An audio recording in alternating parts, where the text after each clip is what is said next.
Answer classes start exercise 10.1 question 1 how many tangents can a circle have. किसी circle में कितने tangent हो सकते हैं। तो बच्चों आपने साइकिल का व्हील तो देखा ही होगा, इसमें कितने तीलियां हो सकती हैं, इन्फिनाइटी तीलियां हो सकती हैं। तो सर्किल पर बेटा सर्किल क्या है, इन्फिनाइटी नंबर ऑफ पॉइंट्स का कलेक्शन है और किसी भी पॉइंट से टच करती हुई टेंजेंट ड्रा की जा सकती है। तो इस प्रकार किसी सर्किल से कितने टेंजेंट ड्रा किए जा सकते हैं, इन्फिनाइटी। तो लिख सकते हैं आप ये circle can have, a circle can have infinity number of tangents. A circle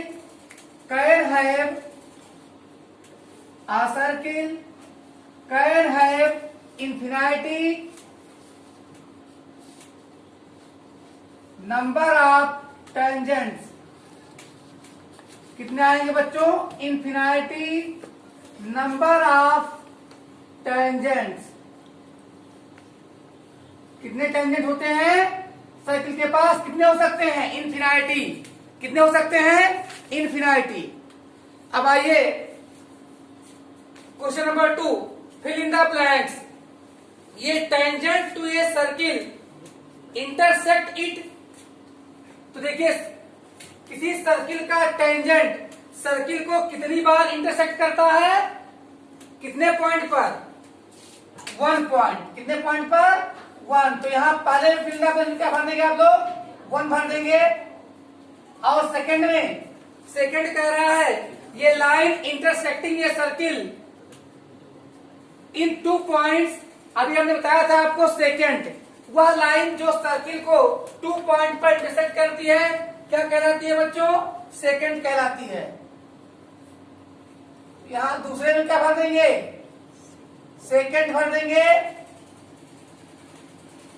और थर्ड ये सर्किल कैन हैव, सर्किल में बच्चों कितने पैरेलल टेंजेंट हो सकते हैं, ज्यादा। तो बच्चों circle can have 2 parallel tangents. कितने हो सकते हैं, 2 पैरेलल टेंजेंट्स हो सकते हैं। और इसे हम जूम पे आप लोग पढ़ाए हैं, जूम क्लास पे पढ़े होंगे आप लोग, याद होगा।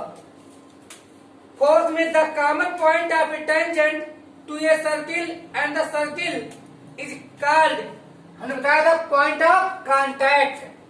तो क्या भर देंगे आप, point of contact, point of contact.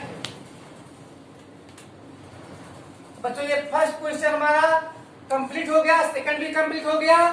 First में 1 भर लेंगे, सेकंड में सेकंड भर लेंगे और थर्ड में 2 भर लेंगे और फोर्थ में पॉइंट ऑफ कांटेक्ट भरा जाएगा। फिर आते हैं बच्चों क्वेश्चन नंबर 3। क्वेश्चन नंबर 3 आप देख लीजिए, बोर्ड पे दिख रहा है, डिस्प्ले हो रहा है। ये टेंजेंट पी क्यू, ये tangent P Q at a point P of a circle.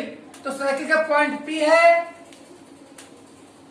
Circle की रेडियस है 5 सेंटीमीटर और ये टेंजेंट एक लाइन जो O से खींची गई है उस लाइन पर पॉइंट Q पर टेंजेंट जाके टच करती है। अगर OQ की लेंथ 12 सेंटीमीटर हो, आप यहां देख पा रहे हैं OQ की लेंथ 12 सेंटीमीटर हो और रेडियस 5 सेंटीमीटर हो, तो हमें फाइंड करना है PQ की लेंथ। तो using Pythagoras theorem, using Pythagoras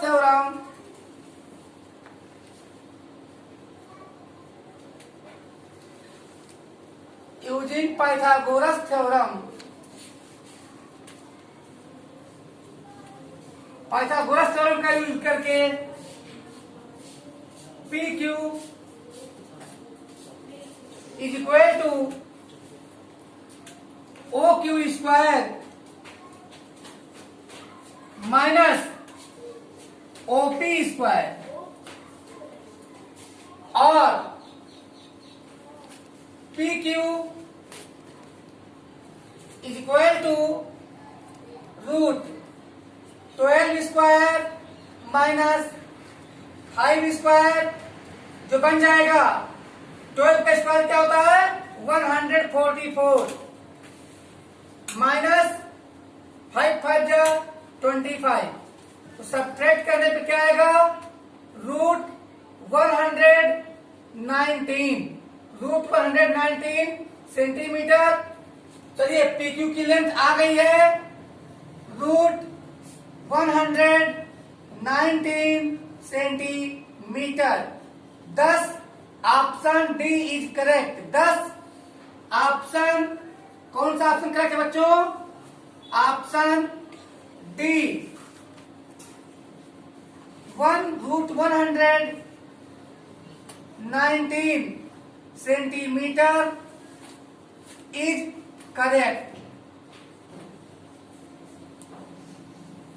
question number 4 draw a circle and 2 lines parallel to a given line such that one is a tangent and the other is a secant to the circle.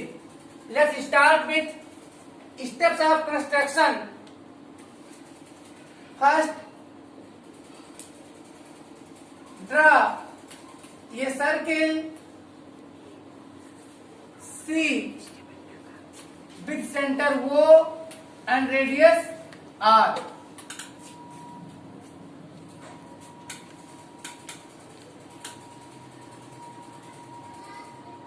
Now draw a line AB. Now draw a line AB outside the circle. Outside the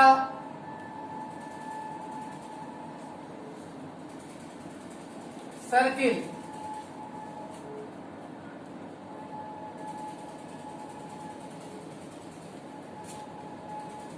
Taking a point P on the circle, taking a point P on the AB,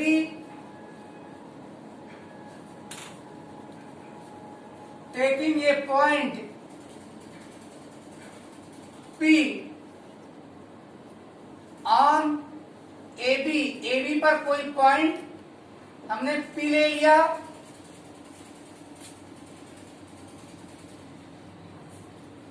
and draw ray PZ and draw ray PZ perpendicular to AB, perpendicular to AB. PZ एक रे draw किया है हमने point P से perpendicular means 90 degree का protractor से angle बनाती हुई एक लॉन्ग रे पीजेड ड्रा किया गया है।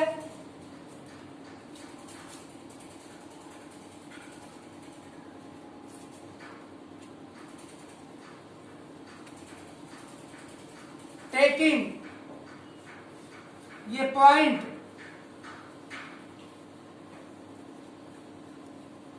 ये पॉइंट यस ऑन रे पीजेड पर कोई पॉइंट यस लिए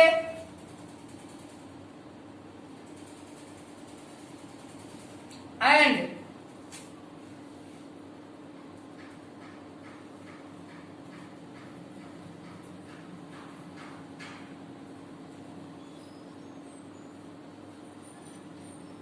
draw line CD, draw line CD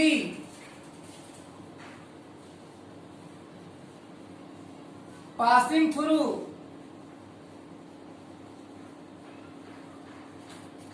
through yes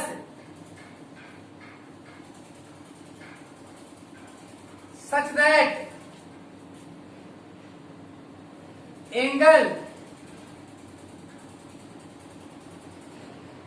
CSP is equal to angle ये पी यस इक्वल 90 डिग्री। बच्चों यहां पर इसी के बराबर, यहां से इसी के बराबर एंगल बनाती हुई हमने लाइन ड्रा कर दिया है एस डी, जो सी एस डी जो एस से होकर पास हो रही है।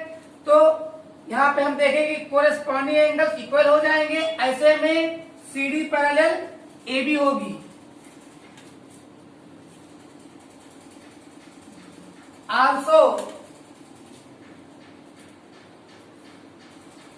सी D parallel AB and is a secant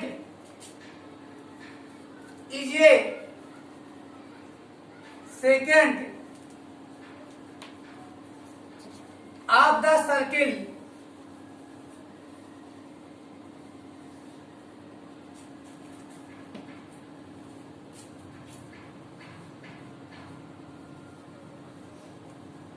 same way.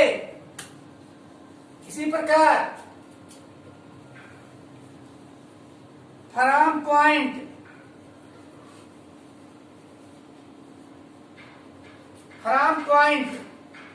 B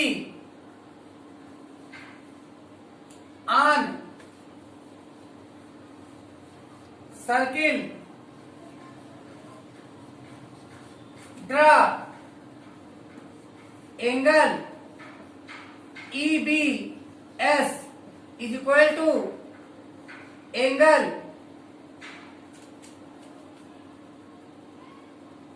CSP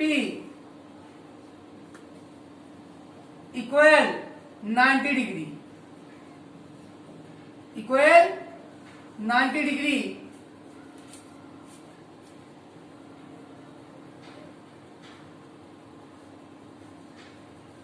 Here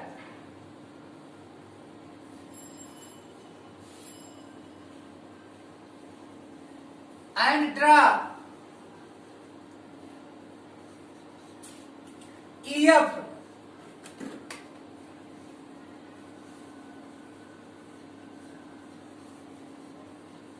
passing through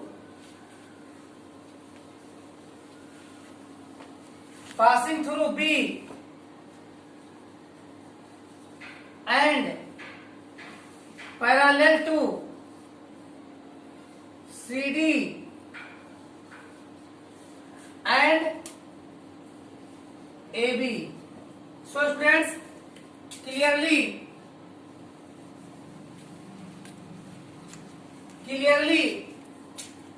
EF line EF is a tangent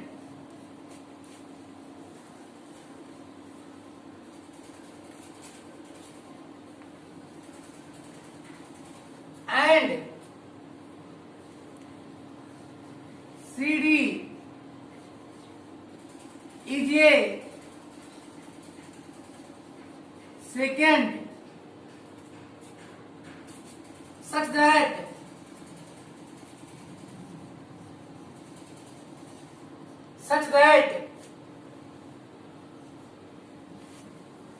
EF parallel CD parallel AB। तो बच्चों अब आपके समझ में आ गया होगा कि एक लाइन गिवन थी AB और इसके पैरेलल हमें दो लाइन इस प्रकार से ड्रा करना था सर्किल के साथ कि एक पैरेलल लाइन सर्किल का टेंजेंट रहे और दूसरा पैरेलल लाइन सर्किल का सेकेंट हो जाए। तो इसके लिए आप जानते हैं इक्वल एंगल ड्रा करना क्लास 6 से ही बताया गया था। हम क्या करेंगे, हम जो हमें गिवन लाइन होगी उसी पे हम कोई पॉइंट P ले लेंगे और फिर P से होकर के हम कोई भी लाइन ड्रा कर देंगे किसी भी एंगल का। वहां पे एंगल मेजर करने की जरूरत नहीं होगी, आपको मेजर करने की जरूरत नहीं होगी। यहाँ पे हमने 90 बनाया है लेकिन आपको मेजर करने की जरूरत नहीं होगी। किसी भी एंगल से आप लाइन ड्रा कर दीजिएगा। फिर जितना डिग्री का एंगल AB के साथ बनाएगा आप इस लाइन पर कोई पॉइंट यस ले लीजिएगा और उतने ही डिग्री का एंगल बना करके इस लाइन पर लाइन ड्रा कर दीजिएगा सर्किल के अंदर, तो वो सेकंड होगी और दिए हुए लाइन के पैरेलल होगी। आफ्टर दैट यह लाइन जो आपने पॉइंट पी से ड्रा किया, यह किसी न किसी पॉइंट पर निश्चित रूप से सरकमफ्रेंस को इंटरसेक्ट करेगी और जिस पॉइंट पर इंटरसेक्ट करेगी उसको कुछ नेम दे दीजिएगा पॉइंट का। फिर सेम क्रिया वही कीजिएगा, वही एक्टिविटी कीजिएगा कि जितने डिग्री का एंगल यहाँ बना हुआ है उतने ही डिग्री का एंगल यहाँ बनाती हुई आप कट कर लेंगे एंगल, इक्वल एंगल आपको बनाना आता ही होगा। फिर ऐसा ड्रा कीजिएगा जो बी से होकर पास हो और फिर एंगल बिकॉज इक्वल होंगे, तो यहाँ पे देख रहे हैं ये एंगल और ये एंगल कोरेस्पॉन्डिंग एंगल है, और जब कोरेस्पॉन्डिंग एंगल इक्वल होंगे तो तीनों लाइन पैरेलल होंगे। इस प्रकार such that EF parallel CD parallel AB यहाँ पर लिखते हैं प्रूव्ड। और तब तक बच्चों अब हम लोग मिलेंगे नेक्स्ट वीडियो में, तब तक आप लोग स्टडी कीजिए और जहां भी आपके समझ में नहीं आता है, कहीं भी कोई प्रॉब्लम आती है तो आप हमको कमेंट बॉक्स में जाकर कमेंट करके अवश्य बताएं। तब तक बाय।